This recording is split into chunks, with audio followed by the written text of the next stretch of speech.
En 1954, Mercedes sort la 300 SL, une des autos considérées par certains comme la toute première supercar et une des voitures les plus mythiques de l'histoire. Elle venait célébrer sur route la victoire de la voiture de course éponyme à la Carrera Panamericana en 1952. C'était une voiture très légère, le badge SL voulant dire super léger. Elle était aussi puissante, magnifique et hors de prix, une vraie supercar quoi. 58 ans plus tard, Mercedes continue d'utiliser le badge SL, mais je crois qu'ils ont un petit peu oublié l'origine du nom.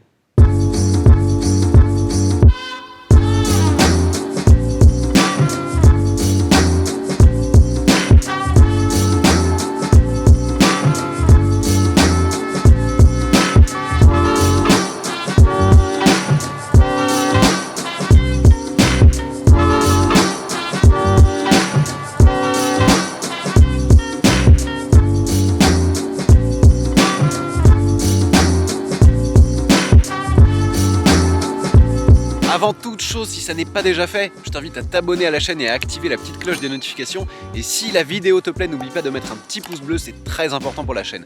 Tu peux aussi me suivre sur Insta et sur TikTok. Merci.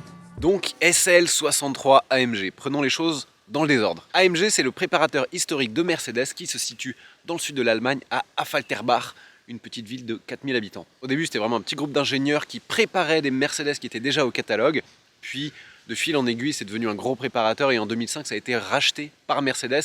Et aujourd'hui, c'est vraiment la marque sport de la marque à l'étoile. SL, comme je vous l'ai dit, ça veut dire super léger et le nom vient de la 300 SL, la toute première supercar de Mercedes ou en général certains diront. Et 63, en fait, à la base, ça désignait la cylindrée du moteur. La toute première, c'était la 300 SEL, une grosse berline qui avait un V8 2 litres 3 et l'appellation est restée bien que la cylindrée ait commencé petit à petit à baisser. Dans les voitures mythiques telles que la C63 AMG, E63, S63 des années 2010, c'était un V8 Atmo de 6 litres 2 et des plumes. Et en fait, pourquoi il s'appelle 63? Pour deux raisons.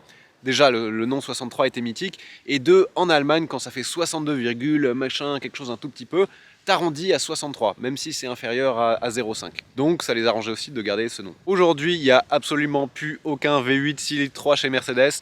Toutes les AMG ont le même V8, le 4 litres biturbo de 585 chevaux. Et elle s'appelle pas 40 AMG parce que tout simplement, c'est moins sexy. Bon, aujourd'hui, ils ont collé le badge 63 à cette SL qui est un V8 de 4 litres. Ils l'ont même collé dans la toute nouvelle C63 AMG qui a un 4 cylindres de litre turbo. C'est vraiment du marketing et un énorme sacrilège. C'est exactement la même chose que chez Porsche avec leur Taycan Turbo S. Je trouve ça ridicule. Mais bon, ça veut dire que c'est le top de la gamme, c'est pour ça qu'ils ont gardé le badge. Passons. Bref, le plus choquant pour moi, c'est pas ça, c'est bien le SL. Ils ont mis un badge qui veut dire super léger sur une voiture qui fait 1 tonne 970. 1 tonne 970, c'est énorme. Mercedes vante le retour à la capote en toile sur cette voiture pour un gain de poids, mais elle fait quand même 200 kg de plus que la voiture qu'elle remplace et qui avait un toit en dur. Non mais 1 tonne 970, c'est pas super léger. C'est un éléphant le truc. Donc le nouveau SL, c'est pas super léger. C'est une baleine. Bon, de toute façon, depuis les années 90, le SL c'était devenu moins une voiture de sport légère qu'un coupé de place ultra luxueux et performant. Et cette mouture 2022 du SL pousse vraiment au maximum cette philosophie. Découvrons-la. Alors ce nouveau SL, il inaugure une nouvelle plateforme qui servira de base pour l'AMG GT. Et cette nouvelle SL63 remplace l'AMG GT Roadster, disparaît du catalogue de chez Mercedes. Personnellement, je suis pas fan de cette teinte qui est pas celle qui met le plus en valeur la voiture, mais on peut quand même admirer son design. Je le trouve vraiment à couper le souffle. L'avant est hyper agressif. On a cette calandre Panamericana qui rappelle justement la 300 SL qui a gagné la course à l'époque et qui a engendré la 300 SL de route. Donc ça, sublime détail historique. Merci Mercedes. Et ces phares très très effilés qui sont très jolis. Le bouclier avant est menaçant, il est énervé. On a un double bossage sur le capot qui donne vraiment un côté musclé et énervé à la voiture. Le design à l'avant, j'aime beaucoup. On passe sur le côté, on a des grandes jantes de 21 pouces. Celles-ci abritent pas des carbones céramiques mais des gros disques en acier. On peut avoir les carbones céramiques en option. Et vous voyez les pneus, on est bien chaussé, c'est du Michelin PS4S. Les meilleurs pneus pour un petit peu toutes les saisons, toutes les conditions, sur des sportifs qui sont pas hardcore destinés au circuit. Ici, on a une fausse prise d'air. Ça, c'est dommage parce que bon, ça fait un petit peu plastique, mais toujours l'inscription qui rappelle le moteur. V8 biturbo 4matic plus, ça, on va en reparler pendant la conduite. Et regardez la ligne, en fait. Le profil est vraiment très très pur parce qu'on revient à une capote souple Donc l'arrière, ils ont pu vraiment le dessiner comme ils voulaient, sans qu'il soit trop gros, parce que quand il y a un toit en dur, il faut le charger à l'arrière. Là, le toit, il se replie juste ici, et tu peux le faire en roulant jusqu'à 50 ou 60 km/h. Ça, c'est très bien. Petite nouveauté aussi sur cette SL 2022, on a 2 petites places arrière, ça devient un 2+2. Alors bon, elles sont toujours anecdotiques, mais ça permet de mettre des gens pour des très courtes distances ou des bagages. L'intérieur, on va y revenir. À l'arrière, la ligne est vraiment aussi très jolie, je trouve le 3/4 arrière très très réussi. Encore une fois, dans d'autres couleurs un peu plus brillantes, un peu plus métallisées, je trouve que ça rend encore mieux. Là, c'est une couleur trop sportive pour cette voiture qui est plus orientée luxe, je trouve. Mais regardez à l'arrière, on a un diffuseur en carbone qui est très très joli, avec les sorties chrome. Elles sont vraiment belles ces sorties. Regardez, même l'intérieur est travaillé, l'intérieur des sorties, avec la petite inscription AMG. J'aime beaucoup. Les phares des feux arrière, qui sont aussi très effilés, qui rappellent un petit peu les feux avant. Inscription AMG et SL63. Et le petit coffre, parce qu'il y a un petit coffre. Alors, il n'est pas pour 4 personnes. Hein. Tu vois, tu peux mettre 2 petites valises et encore, parce que là, il y a le toit qui se charge, donc quand il est refermé, tu peux pas mettre grand-chose. Mais bon, c'est une voiture plaisir, c'est une voiture de week-end.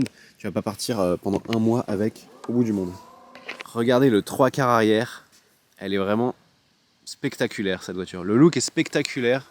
J'aime beaucoup. Poignée affleurante. Donc si tu veux les ouvrir, t'appuies un petit coup dessus. Hop. Elles sortent. Regardez comme c'est travaillé. Même là, c'est marqué Mercedes-Benz. C'est joli et c'est rétro-éclairé la nuit.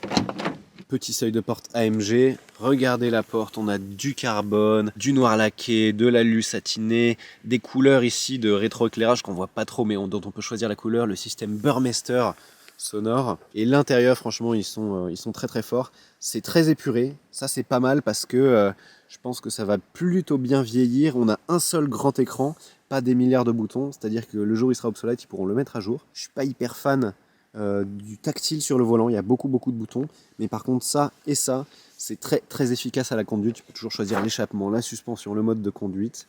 Et derrière, on a un grand écran qui est spectaculaire. Vraiment, le grand écran, vous allez voir, à la conduite, tu peux mettre des réglages sport avec du feu qui s'allume sur les barres de revs. C'est incroyable, j'ai jamais vu ça et ça marche plutôt bien, c'est assez spectaculaire. Bon, maintenant on est sur une voiture 2 places, prix de base en France 197 850 €. Oui, ça fait très très mal, plus 40 000 € de malus. Donc avec quelques options, on est facilement à une voiture qui est au-dessus des 250 000 €. On va voir sur la route si elle les vaut.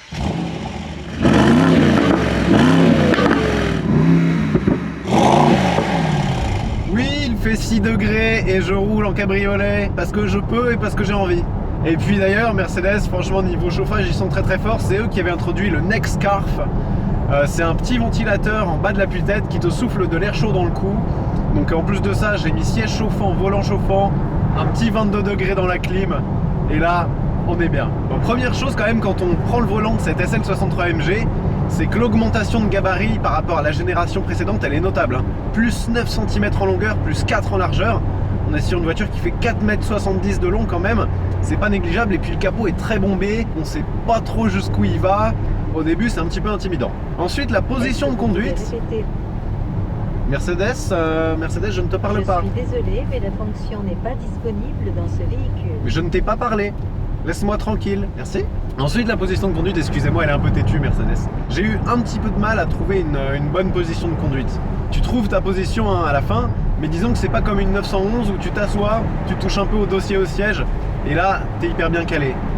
Là, c'était un petit peu étrange, niveau du volant, niveau des pédales. En fait, la ceinture de caisse est haute, donc les repères sont pas les mêmes et c'est un petit peu difficile de trouver la bonne position. Mais une fois que c'est trouvé, c'est bon. Ensuite, on va parler du confort en fait, parce que l'ASL, c'est pas une sportive hardcore, c'est une voiture qui est faite pour les quinquagénaires fortunés qui ont envie d'un peu de performance. Pour moi, la suspension, c'est un des gros défauts de cette voiture, c'est que même en mode confort, il faut que la route soit un billard absolu pour qu'on ressente pas d'aspérité.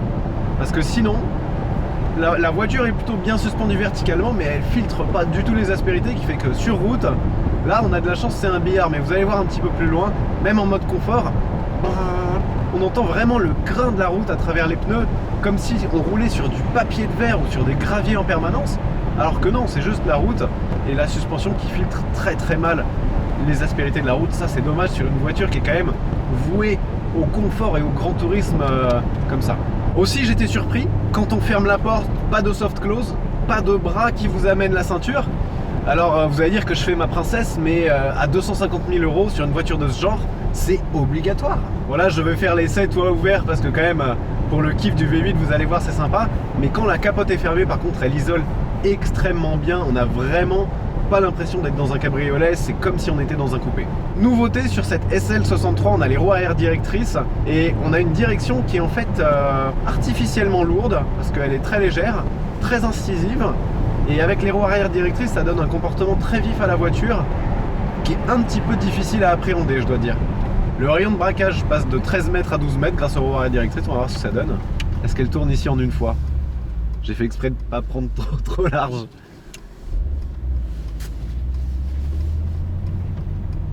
Ah oui, non, d'accord. Qu'est-ce que ce serait sans les roues arrière directrices? Bon. Ça aide à la faire tourner dans les petits endroits un peu serrés, on va dire. Mais pour les demi-tours, c'est pas de la magie non plus. En France, cette SL sera disponible seulement en 43 MG, donc avec un V6 qui fait autour de 400 chevaux, ou en 63 MG, c'est celle-ci, avec le V8 4 litres biturbo de 585 chevaux, entre 5500 et 6500 tours minute, la zone rouge étant à 7500, et 800 Nm de couple de 2500 à 5000 tours minute. 800 Nm de couple, c'est 100 Nm de couple de moins que la précédente SL63 qui est sortie il y a une dizaine d'années. Donc on a 200 kg de plus, 100 Nm de moins, franchement ça commence à être un petit peu étonnant pour une évolution. Mais l'arme secrète d'AMG, excusez-moi, je passe le mode sport, c'est qu'ils ont introduit une transmission à 4 roues motrices. Et donc toute la puissance cette fois-ci elle va passer au sol. Ce qui faisait que l'ancienne SL63 elle faisait le 0 à 100 en 4 secondes 2 et cette nouvelle elle fait 0 à 100 en 3 secondes 6.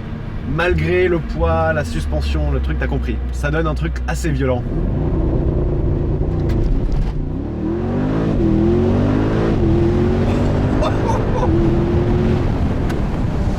Oh la vache! Oh, au moment où tu fais le race start, le launch control, il y a la ceinture qui se te plaque dans le siège. Oh, c'est marrant ça. Accouplé à ce V8 4 litres, on a une boîte automatique à 9 rapports. C'est pas un convertisseur de couple comme chez BM, c'est une boîte à plusieurs embrayages. Ce qui fait que les passages sont vraiment très rapides. Là on est en Sport Plus. Et un échappement sport qui est assez sonore. Oh, ça pour une voiture 2022 c'est assez sympa. Allez, casse! Oh, oh. C'est un missile. Et il est sonore l'échappement, hein. Mais seulement quand il pétarade, parce que sinon ça souffle. Sinon c'est pas le moteur le plus expressif du monde ce V8, hein. Ça par contre je m'y attendais pas. Freinage, là on n'a pas les carbones céramiques. On est sur une route un peu grasse avec 1 tonne 970. C'est un peu chaud, hein. Par contre, l'accélération, c'est phénoménal. C'est phénoménal. Alors, le rayon de braquage, il est vraiment pas terrible, hein. Oh, les pneus sont chauds. Je vais vous refaire un petit launch control. Regardez la ceinture, comment elle va se tendre.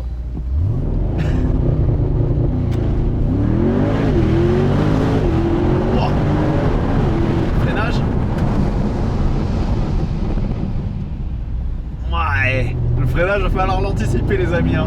Je vais pas passer en race parce que ça déconnecte un petit peu les aides à la conduite.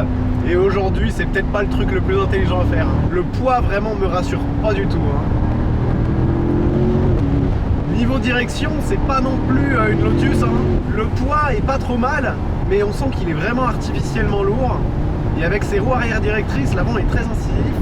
Avec ce poids, l'auto est assez vive. Et il va falloir faire attention, hein, parce que 1 tonne 9, presque 2 tonnes en fait, quand ça part, faut être bon. Bon, ça marche par contre. Oh là là. Bon, bah, le kiff c'est l'échappement là pour l'instant dans la voiture, hein. Et la puissance de feu. On a un petit muret là, petit muret, une forêt.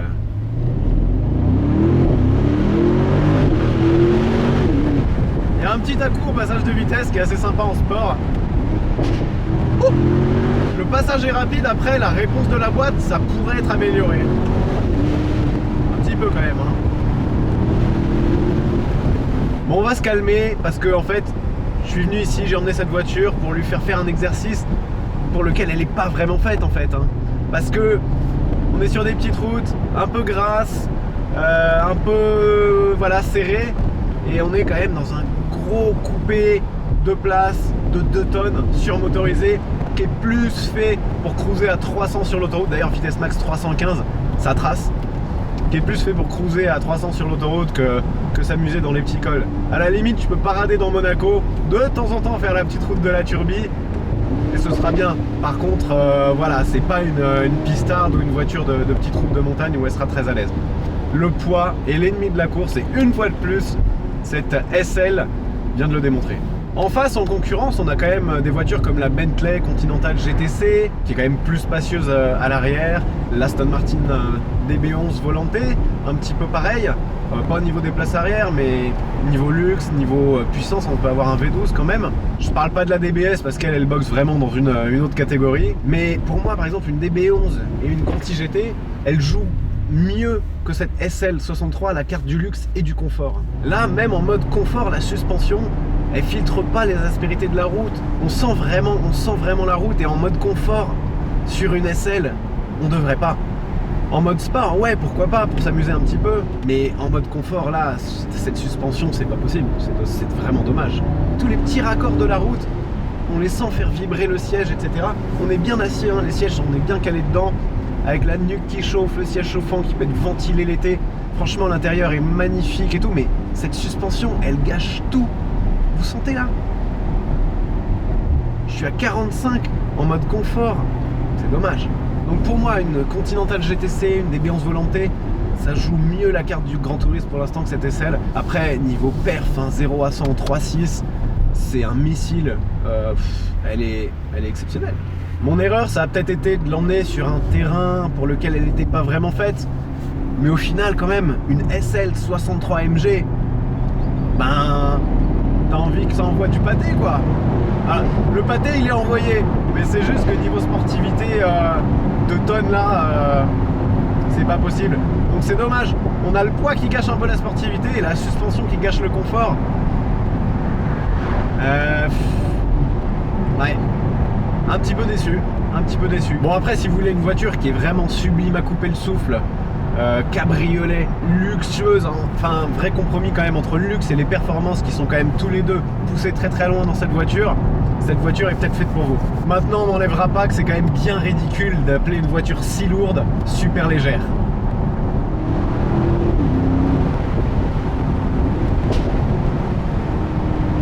Écoutez le son quand même. C'est ça le kiff sur cette voiture. Ouh, le virage. La saison de la chasse est ouverte. Mais c'est vraiment des énormes coups de feu. Fallait mettre ça sur la 45 AMG Mercedes.